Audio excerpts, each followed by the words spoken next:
And we're back with another episode of the Branders Magazine, Talking with Branders podcast. I'm your host, Stephen Picanza. Today, I'm talking to an old friend of mine, my former editor at the Advertising Week Social Club. He's known to some as Uncle Advertising, and now he's just launched his new endeavor, the Indie, the Indie Agency News. Mr. Doug Zanger, how are you, sir? Yo. Got my Sixers hat going. We are recording this the day after Joel Embiid dropped 70 on the Spurs.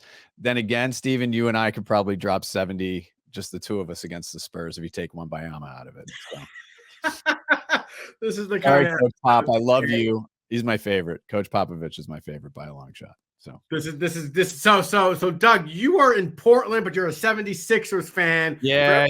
Looking at saying, is that Big Sur behind you, but you're in a Sixers hat? No. So this is all very conflicting.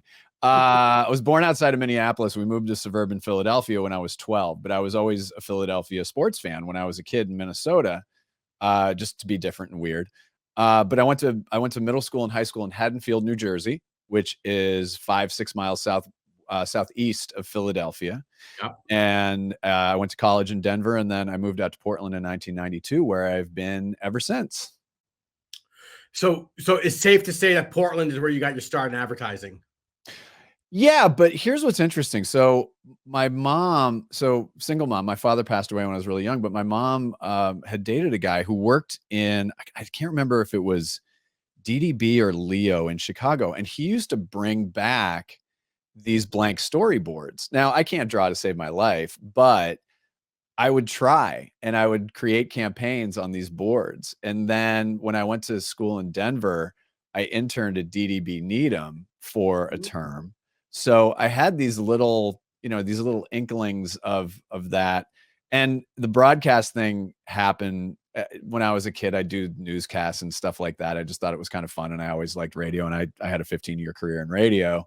But yeah, I mean, it's interesting because it may have started at 8. It may have been planted there. It may have gestated in Denver, and then in Portland, it got started, but it got started slowly.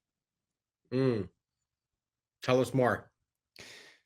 I will save you the dirty or the painful details, but I had a failed interview at Wieden & Kennedy in 1992. Absolutely tanked.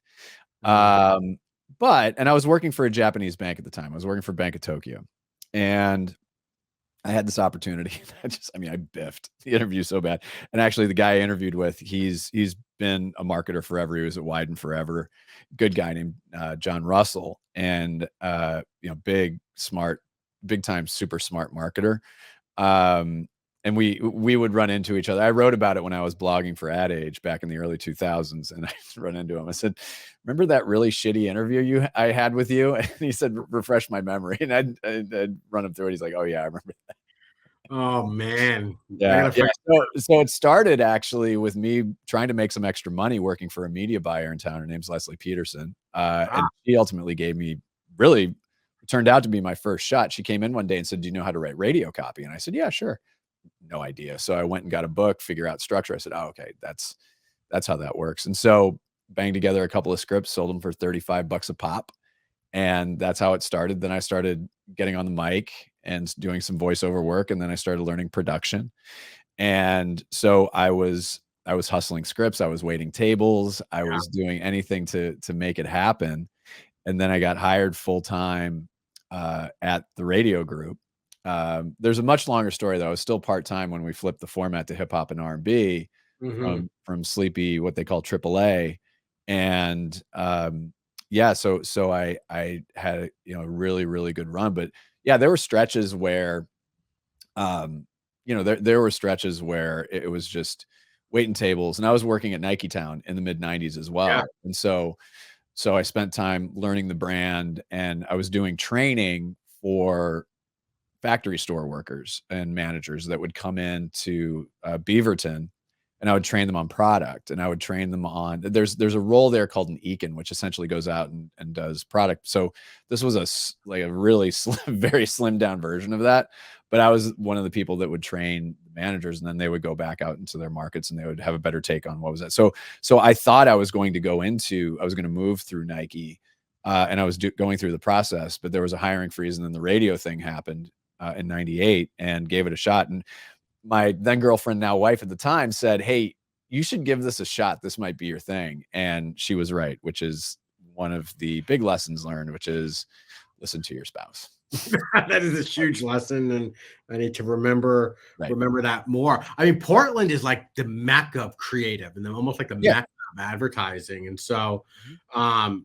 over this, since you moved there in the '90s and got your start, like how has the ad industry like changed, and has Portland changed with it, or Yeah, I think so. I think Portland, in a lot of ways, creatively tries to stay on the front edge of it. I'm not going to say cutting edge. Just I think that the people that come to Portland to work here in the creative field, they are cut of a different cloth. There are people that come here specifically to work for Wyden, which I completely understand, and absolutely you should. But there are great other agencies like Swift or Instrument or North or I could start just rattling off names, but there are a lot of really, really good agencies, and that's been a tradition that's been built over time. So I think it has changed. Digital, as we all know, changed everything, but Portland agencies, I think, they don't settle for just doing things a predictable way. yeah, And I think that's what makes this place really, really special. what keeps it weird, right? Yeah, it has its weird parts, and it we stole that from Austin, Texas, by the way. I think it was keep Austin weird first, and then Portland took it. You borrowed it. Yeah, borrowed it. Right, right. Um, but yeah, it has its quirks. I'm sure, it's funny. I still have obviously a lot of family out in South Jersey, and they're like, "Yeah, it was Portland burning to the ground." It's like, no, it's not. It's actually a lot better than people think it is. And it's like any city that goes through challenges. It's coming back. It's coming back slower than I think people would like, but I would encourage people to follow a guy named Stephen Green, StephenGreen. He's the executive director of Business for a Better Portland. Mhm. You'll get the real story of really what's happening in Portland. And there's a Yeah. lot of really good stuff. And I think he's just one of the most brilliant people. And I hope that he runs for public office someday, because I think he's just sharp, smart, and is Portland to me. Yeah. Well, so you have had quite the career. So I first met you, Doug, Yeah. 15 years ago now at this point. You were my editor at the Advertising Week Social. Yeah. So was it 15? It's like 2011, I can't do math. 2010. Yeah, 2010 sounds about right. Yeah. So you were with Adweek and you started the Social Club. Right. I was one of your writers. It's when we first met. What was that whole experience of being on the Adweek editorial staff? Well, so I need to clarify here. So what I was doing was the editorial side for the event, Advertising Week. The Yeah. parent company is Stillwell Partners, and they've done a remarkable job of growing that. And I think they since sold. I can't remember exactly when, but I mean, kudos to Matt Schechner and Lance Pillersdorf for building that, and also thanks to them for giving me this window into the industry. Without them, I really honestly don't get the opportunities that I've had over the years. So I owe a great debt of gratitude to both of them. But I had first been brought on to do social, and that's code for Twitter. And and that's how it all started. And then I had been blogging for Ad Age, and I thought, oh, it might be kind of fun to just have a little bit of a challenger publication or site or blog or whatever. And so I started building it and simply went out and started just asking people to write for free. And you were one of them. And yeah, the only thing I could guarantee was that you were going to have a good time, and I was going to work to help you, possibly help make you a better writer. And Yeah. the thing about that too is there's a level of hubris in that, because I look at some of the stuff I wrote in 2010 to now, and it's just like, what? You wrote that? So I think it was less about becoming a better writer, but more confident in building a point of view and confident in the way that one articulates themselves. So I think that was really helpful was the broadcast background, because you are moving at such a pace. And I was a morning show producer. I was on the air. I was terrible. But in the first format, I wasn't on the air. I did like traffic a few times, and that was a disaster. But Um, yeah, I was doing all the advertising, and so I think that what I had learned was confidence in being able to build your delivery, whether that was through your actual speaking voice or through the way that you express yourself. That could be Yeah. writing, that could be visual, that could be anything. So I think that's what, and I wanted to have some fun, and and I had no idea what I said. I have no idea what we're going to do with this, but let's try. Yeah. Well, And I think everybody, including yourself and especially you, helped navigate that a little bit by building at least a little bit of structure. We knew at least the direction we were going, but ultimately you and the rest of that group charted the course. it was so paramount for me. It was kind of like the jump start of my personal brand. Oh, well, good. And you think about it like now, personal brand, especially like on LinkedIn, everyone's talking Right. about personal brand. It's all about being able to articulate your point of view and be able Yeah. to articulate whether that's on video or that's writing. And so I definitely going to extend my level of gratitude towards you and the rest You're of the very staff for kind. allowing that I would opportunity. listen, here's the thing. I don't know if you've done this before, but I've done personality tests before. And weirdly enough, I'm an introvert, but I am what's called an assertive introvert. Yeah, So I know that when the camera's on or the mic is open, I understand that that's part of my job and my role professionally. But what's interesting is that I do have very, very deep introverted qualities. And I'll tell you a story about this. When I was at Adweek, the publication, my editor, David Greiner, who and yeah, I was at the later part of my career, and I am at the act 3 of my career. But in act 2, David was so helpful in helping me like grow. But one of the things that he noticed, we were in Cannes one year, and um, he came up to me and he said, "I think you need to go take a break." And I said, "Yeah, I think you're right." And so I went back to my flat, did some work, rested, came back, and then the next day he said, "I figured you out. You can hang with anybody and everybody." And I'm proud that I can. I can hang out with the CEO. I've enjoyed hanging out with people like Mark Reed and all the holding company CEOs and CMOs and brand marketers and stuff like that. I love that. I love that a lot. He said, but you reach a point where you just have to stop. And I see you staring into the middle distance. And he's right. He's right. So I do value that. I value the connection, but I also value my own time. yeah, And I value just going a little bit inward with my thoughts. And the type of personality that I have is classified as a mediator. What that means is I like being in the middle of things, and I like being able to, actively move people around, and I do have a deep sense of duty and a deep sense of service. I mean, honestly, to be of service to people. So yeah. that's the shtick with me, is that I'm introverted. I'm assertive as an introvert. Um, but I love getting action going. It's such a Philly way of putting it. It's like, listen, I love getting action going. I like things moving. I like things going. It's just like we just got You to like keep to move this, those Johns around, don't just you? get that John, just move him around. Um, Right, the uh, Delco accent right yeah, there. yeah. So and so I think that as I embarked upon whatever this act 3 is, I'm almost 55 years old. Um, I looked at it and I thought, what gives me joy?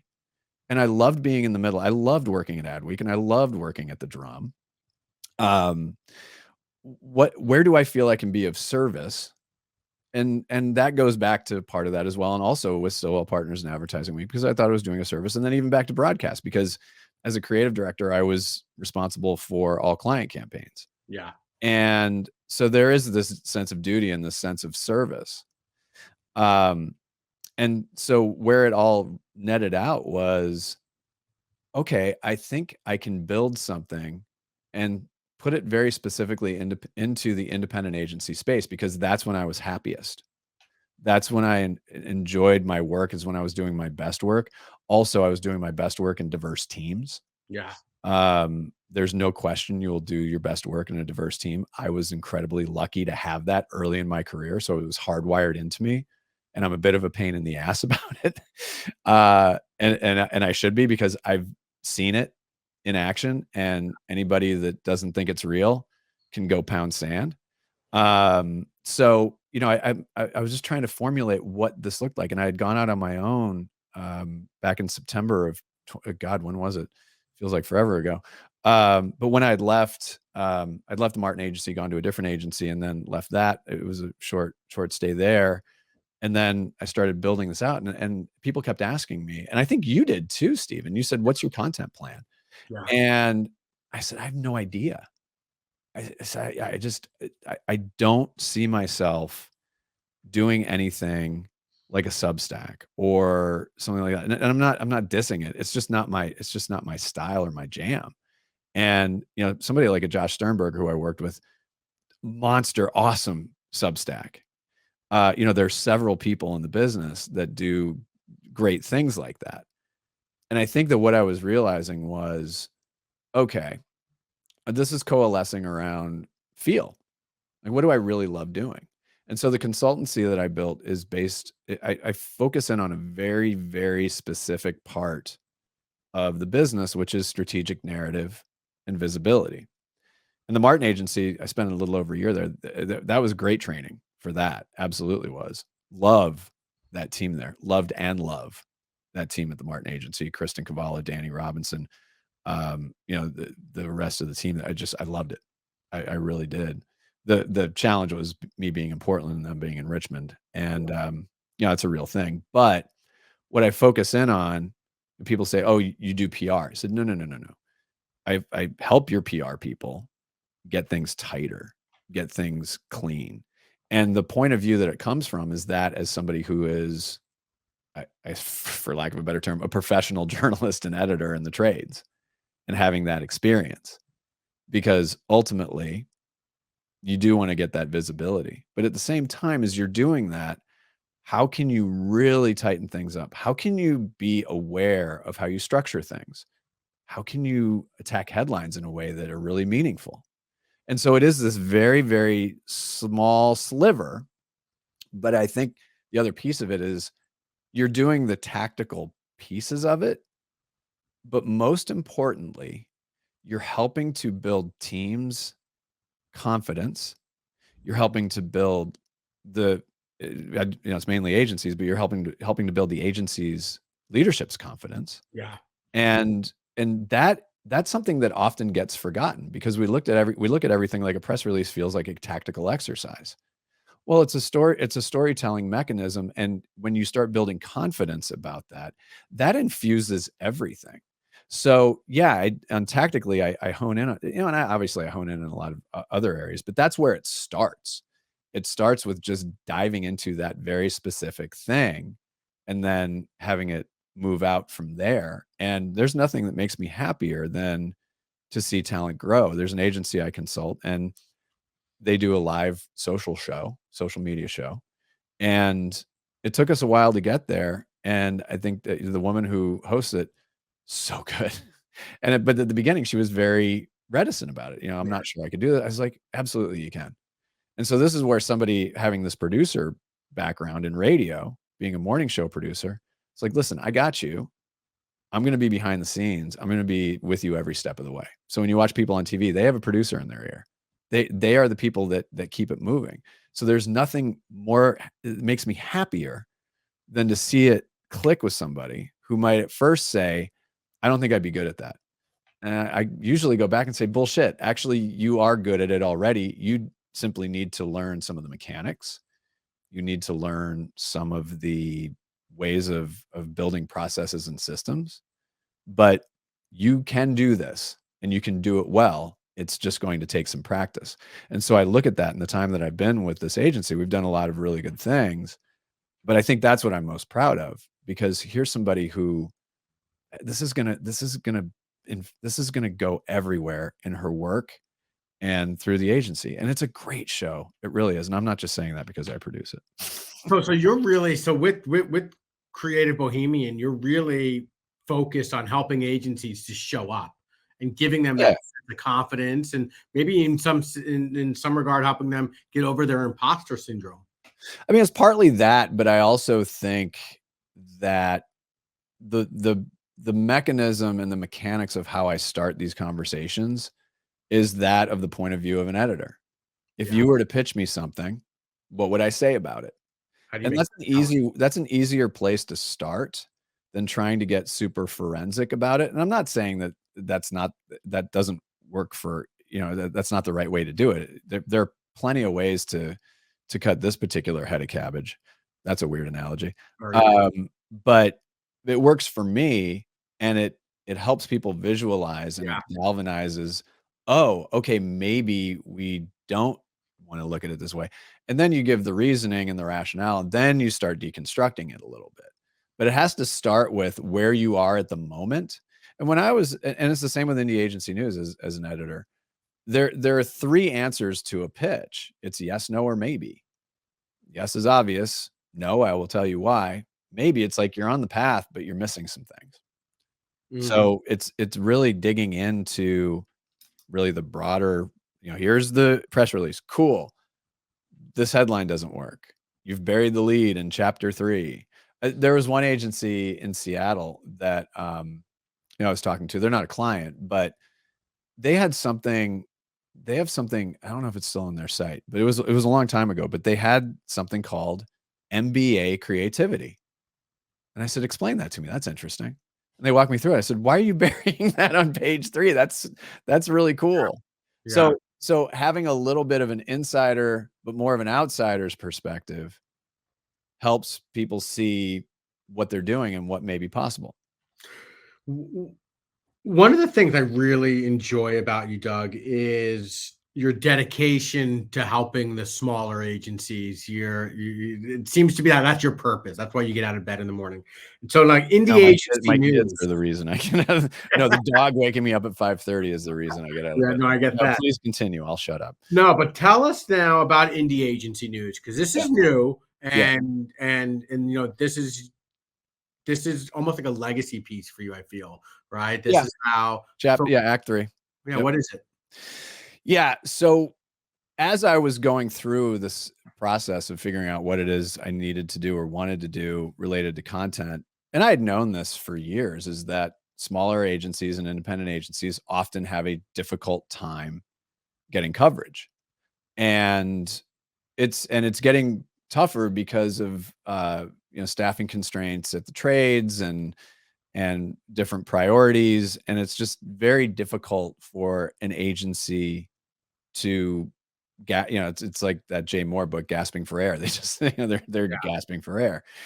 And I, in the times that my time at the Drum and my time at Adweek, it again, I would have to prioritize. I would have to prioritize. There would be certain mandates from above that we would have to follow. And I'm not saying that was wrong, but it wasn't really what I was into. And so over time, people are saying, "How do we even get started? How do we even get started?" And so I had intuitively known this, but then I thought, "Oh, okay. There's a sliver of space here that's not being addressed in a way." And it's not so much that it's not being addressed because I think Ad Age does a great job with small agency. I think Little Black Book is a great publication and provides a really great service for smaller and independent agencies. But what I had what I had realized was there was never a clearly defined global home Mhm. for independent agencies. It wasn't spelled out. And I think that in the early Doug Zanger days, it would have been super evocative where it would have been like indie twirl or da da da da or something just ridiculous. And I kind of got to the point where I said, well, I think it's indie agency news. And so I put together a logo, put it up in March last year just to see what people would think. Yeah. Because the beauty of it was I thought, well, if it's total dud, then I'll figure out what it is. But if people are responsive to it, then I really want to build it. And they were. It was the latter. They were very responsive to it. And the first cut of this looked very much like an Ad Age or an Ad Week. And I realized, not I can't do that because spending 5 hours writing an article and have 12 people read it, that's not really a great use of anybody's time, quite frankly. And then you're really not of service. You're not of service to enough people. And so I kept finessing it. And the first thing that we started with, and I was building this progressively on LinkedIn. So the platform wasn't actually built until the summer and into the fall. And one of the things what I always like to do is get to know these agencies. And so the first franchise or piece of IP, I guess, that I came up with was meet an indie agency. So I was always really interested in that. Yeah. And so I built a structure around it and I built a process around it. And I essentially ask agencies the same questions because I'm really interested how an agency will respond to what are you best known for? What are 3 core things that you are strongest at? Why should a brand work with you? What we have a little marketer shout out thing. And so what I was realizing was, oh, okay. So this is something that's really multifaceted. Number one, it allows the agency to celebrate themselves, which I like.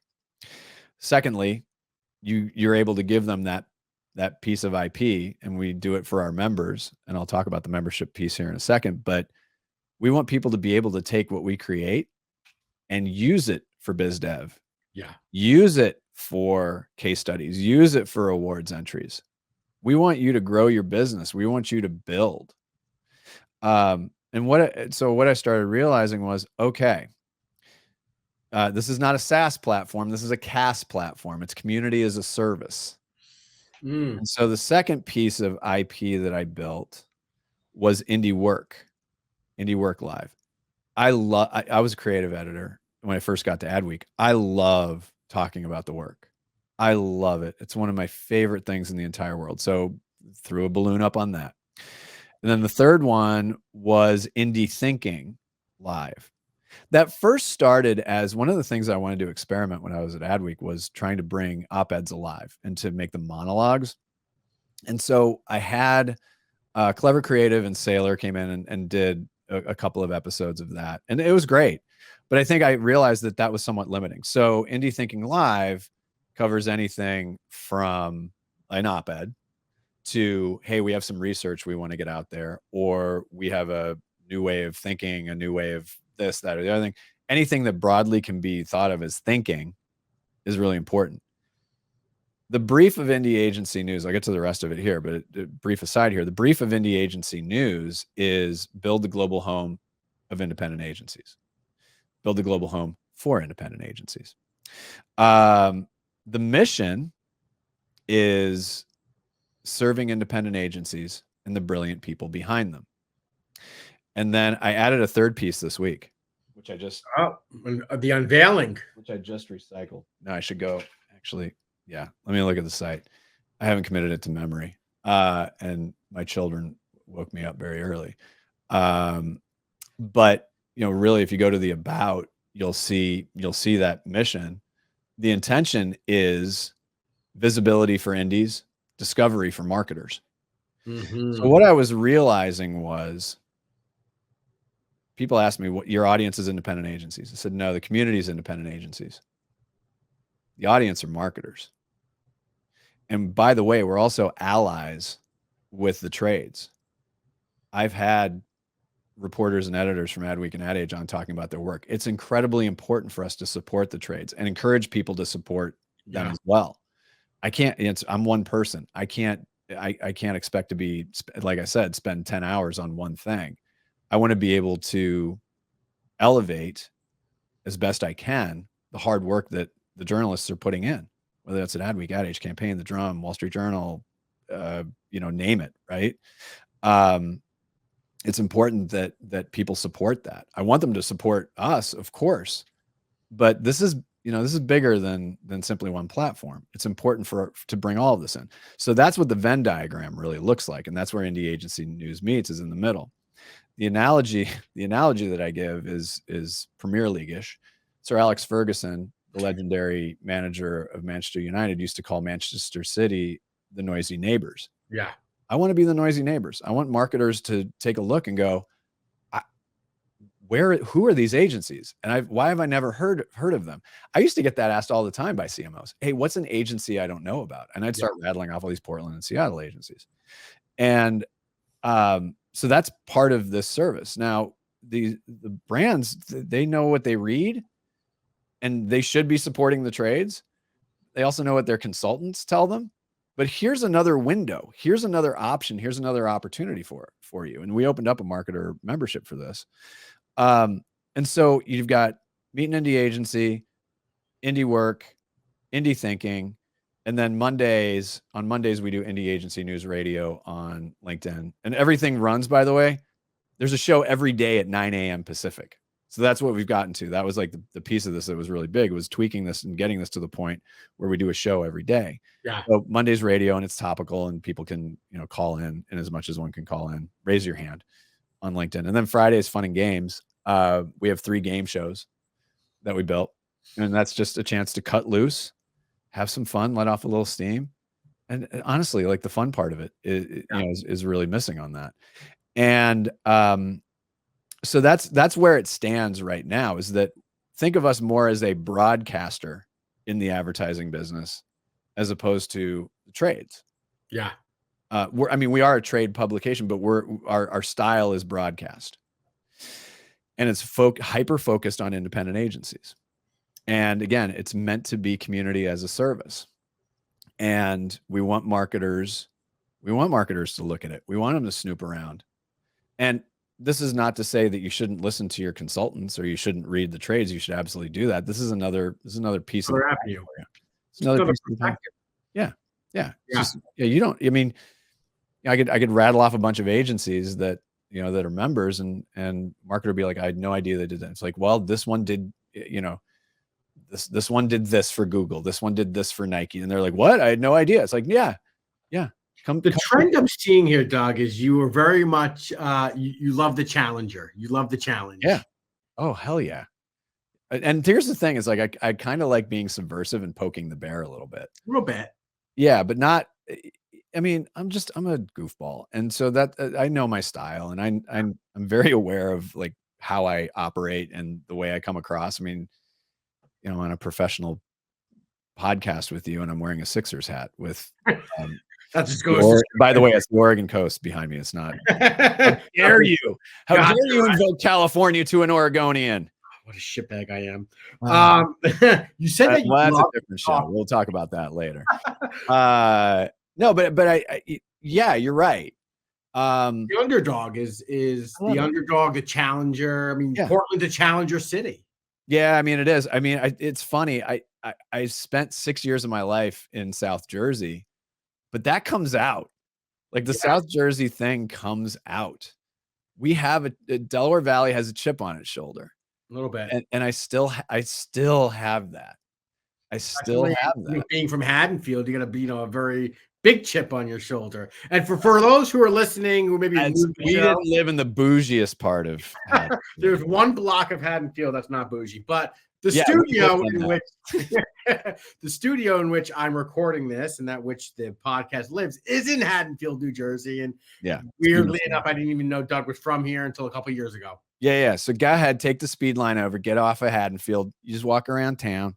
Yeah, just go down the block to the barbershop, and then there we are. Get yourself use a coffee. Right. You were talking about how you love to talk about the work, and I wouldn't be doing my job if I didn't bring this up. What the hell happened between Snoop and Solo Stove? We covered this on the radio show. You can go to Apple Podcasts for that. That came from the Martin Agency, and again, I cannot say enough good things about that agency. I love them. I love them. I'm just in love with. I love them, and I am in love with them. Yeah. And I don't have any inside skinny on this. Yeah. But my guess is the brief was visibility, and that was it. So there are also these other pieces that conspired against it, which was poor timing. It's a mid-threshold product, so it's one of those products that you look at and say, yeah, I guess I could have $400. Maybe I'll hold off. There were just a lot of things that didn't, they were, that was at the top of the funnel, right? Let's get all marketing speaky. It was an awareness campaign. Yeah. And then there are people arguing, well, it's Snoop and that's just for city, that's just for like the urban. And I was like, yo, hip hop and R&B has a very big suburban white audience. Yeah. So, that doesn't hold water. I mean, it's borderline racist too. And it's just like, shut up. But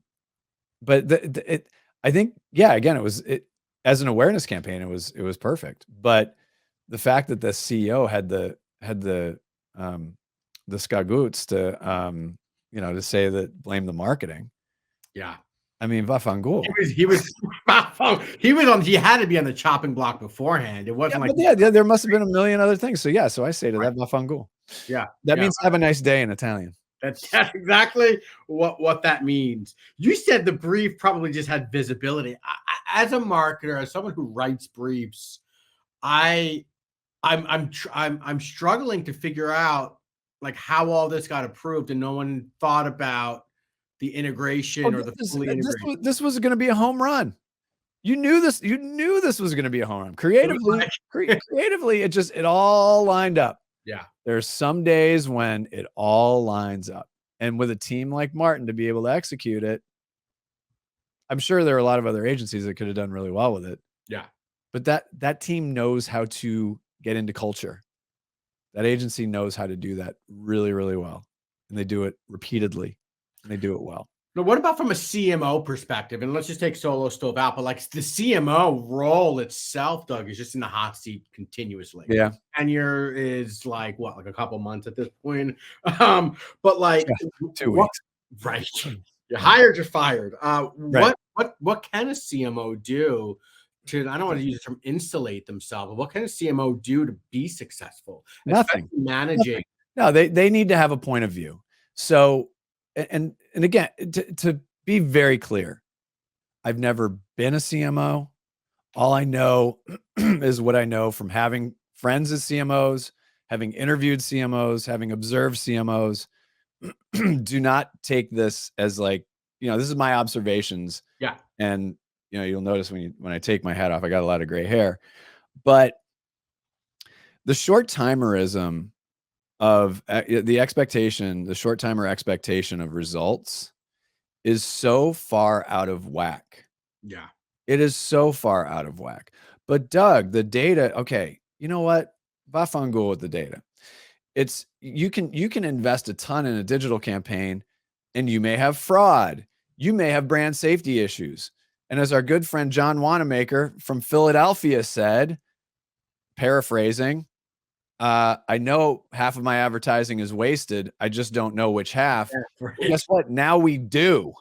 And it could very well be irresponsible planning, irresponsible this, irresponsible that. The thing that endures is that brand building, which is really, really hard to do. But and advertising, by the way, is one piece of that, right? There's a lot of other stuff that happens. There are a lot of pressures. But when you start stripping out the ability to tell a story about a brand, because a brand is more than a product. It is a set of values. It is, it can be a cultural phenomenon. It is brands have replaced institutions misguidedly, I might say, for consumers. They think brands can help. No, brands are in the business to make money. They should do so in a responsible way. They absolutely should. Yeah. I don't want to get too far up on the soapbox here. And there are plenty of ways to do it. But that's their job. That's their role. So I think for a marketer, I look at somebody like Tim Ellis from the NFL. Now, granted, he has a great platform to work from, the National Football League. But this cat loves creativity. I covered the Super Bowl ad for the NFL several years ago. And he was in the mix with it. But he wasn't getting in the way. And he was like that when he was at he was at one of the gaming companies. Might have been Activision. I can't remember exactly where it was. I look at somebody like Raja at MasterCard. He values creativity. I mean, look at what Airbnb just said. Brand building matters. Now, again, I understand that every brand is different. Every brief is different. Everything is different. I get that. The thing about that you have to remember about an agency in particular, and I will say by extension, independent agencies exist to solve a client's business problem. That has been from the beginning of agency time. It will be in perpetuity. I know of no agency that goes out, it's like, oh, we just want to win an award. An award is a reward for a job well done, but you have to do the job well first to be rewarded and honored for that. That Effie award matters. Yeah, can matters. And yeah, you're going to swing and miss. But if you don't keep pushing that, and that's part of like with the CMO, having a point of view is ensuring that this brand stands for this. And I'm not saying like politically or socially, it's like we stand for X, Y, and Z or whatever, looking at the tension that's built into it and then work around that and trust your agencies for fuck's sake. I mean, honestly. Now, again, if an agency screws up, sure, I get that. But CMOs just have to let it go a little bit. Yeah. I got this CMO buddy. I just fucking love this guy. He's so smart and he's wickedly talented. And he knows when to be on his agency, but he knows exactly when he just needs to step the hell away. Yeah. Just step away. Just get out of the way. And his businesses have grown because of that. Seems to have self-awareness where maybe a lot of CMOs have too much ego. Well, I mean, we all have ego. I mean, listen, there are people who think I'm an asshole. I get it. I like to think of myself as a nice guy and hopefully helpful and hopefully of service. But send me their names, Doug. We'll take care of them. Get the baby. No, yeah, the two Italians walk into a bar. But I mean, honestly, it's I get it. Like my style's different, and it's not for everybody, and that's okay. That's perfect. You don't have to like me. But at the same time, it's the ego thing. Like I know what I want to do. I want to serve. Now that has a little ego to it, right? It does. It absolutely does because I believe in it. But to some people that may be like, oh, that's sort of arrogant and cocky. And it's like, maybe it is, but I'm still going to work as hard as I can to serve. I'm going to work as hard as I can, and I'm not going to get it right all the time. So when the ego comes in is when a CMO pops in and all they're doing is looking for their next job. Yeah. Because part of that narrative is, yeah, the job only lasts for X number of years. Therefore, by the transitive property, I guess I should start looking for a job on day one. That doesn't help anybody. No. That really doesn't help anybody. And then on the agency side of it, it's just then there's all sorts of agita in there. I mean, yeah. So I don't know.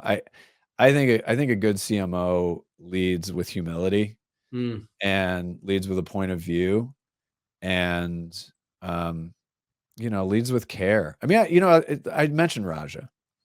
And Raja's all over the place. But I also know that Raja really, he grows people. He grows talent. Tim's the same way at the NFL. And there's a brand out here, Tillamook. I'm executive director of Think Northwest, and it's our regional marketing association. And we have a marketing all-stars award every year, and we're dripping out the stories. And Tillamook was brand marketing team of the year. And to see that leadership, Will Patton and his team grow, and you can see it. They're excited to be there. They understand the mission. And Will is a wonderful leader. And there are a lot of amazing CMOs out there. Yeah. There really are. And you know who you are, and I love you, and I care, and I want you to get a marketer membership on Indie Agency News. It all comes in threes, Stephen. No, but I genuinely love all you guys. And I think that harmonizing the conversation and harmonizing the way that we approach all of this is really, really important. An agency is not out to screw anybody. A brand's not out to screw anybody. If they are, then again, va fangul.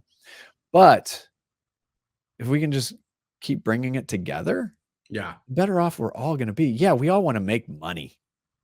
And I get it. And as you're an agency, you are a vendor and it's your role, but there is no other business in the world like an agency. An agency does creative things to build business. No other business does that. Bob Hoffman talks about that, the ad contrarian. There is no other business like it. So we should be celebrating that and we should be encouraging that. Now, yes, there will be ebbs, flows, there'll be cycles. There may just be like, I think it's time for it. That's normal. Yeah. But the way that but the closer we can get together to better understanding of each other. And yeah, and I will say agencies, just keep busting your ass to understand your client's business and then go deeper on it.